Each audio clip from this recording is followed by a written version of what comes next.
दोस्तों अगर गर्मी के अंदर गीज़र आप चलाओगे ना तो बिजली का बिल कम आएगा। सर्दियों के अंदर गीज़र चलाओगे तो बिजली का बिल ज़्यादा आएगा। और सर्दियों के अंदर जब आप गीज़र चलाओगे या हीटर चलाओगे या रूम हीटर चलाओगे तो सर्दियों के अंदर वो जल्दी ख़राब होता है। यदि अगर हीटर गीज़र वगैरह अगर आप गर्मियों में चलाने लग जाए ना तो बिजली का जो बिल है वो भी कम आएगा और हीटर ख़राब भी नहीं होंगे।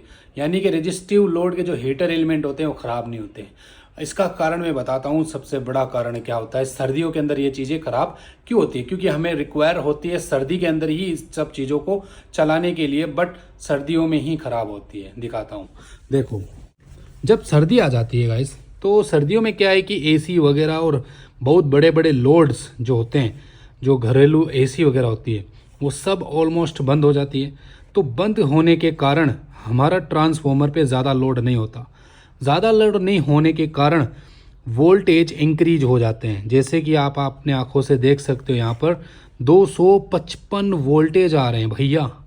255 वोल्टेज क्या होता है 255?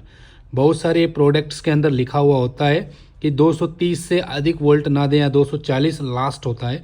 बट गीज़र, हीटर और रूम हीटर वगैरह जो रेजिस्टिव लोड होते हैं जिसमें ज़्यादा वोल्टेज जाते ही पावर इंक्रीज हो जाता है, तो उस तरह के लोड आप अगर इस वोल्टेज से चलाओगे तो ऑब्वियसली ख़राब होंगे ही।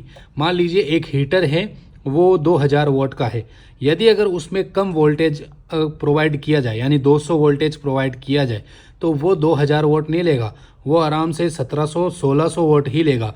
जब अगर उसी प्रोडक्ट के अंदर आप 250-255 वोल्टेज की सप्लाई देंगे तो वही 2000 वोल्ट का प्रोडक्ट आपका बिजली का बिल ज़्यादा लाएगा। 2300, 2500, 2.5 किलोवाट के आसपास वो लोड लेने लग जाता है। यानी रेजिस्टिव लोड का मतलब ये होता है कि ज़्यादा वोल्टेज दोगे तो ज़्यादा पावर कंजप्शन करेगा, कम वोल्टेज दोगे तो कम पावर कंजप्शन करेगा। तो अगर हम 255 वोल्टेज का सप्लाई दे रहे हैं गीजर हीटर वगैरह को तो हमारे उपकरण इस वजह से ही ख़राब होते हैं। हाई वोल्टेज की वजह से गीज़र, हीटर, रूम हीटर वगैरह जो होते हैं ना वो इसकी वजह से ख़राब होते हैं, इस वोल्टेज की वजह से।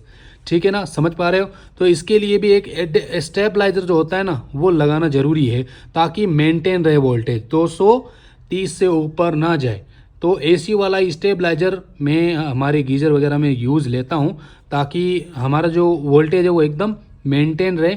250 अगर वोल्टेज आ भी जाए तो 220 आउटपुट में हमें देखने को मिलता है।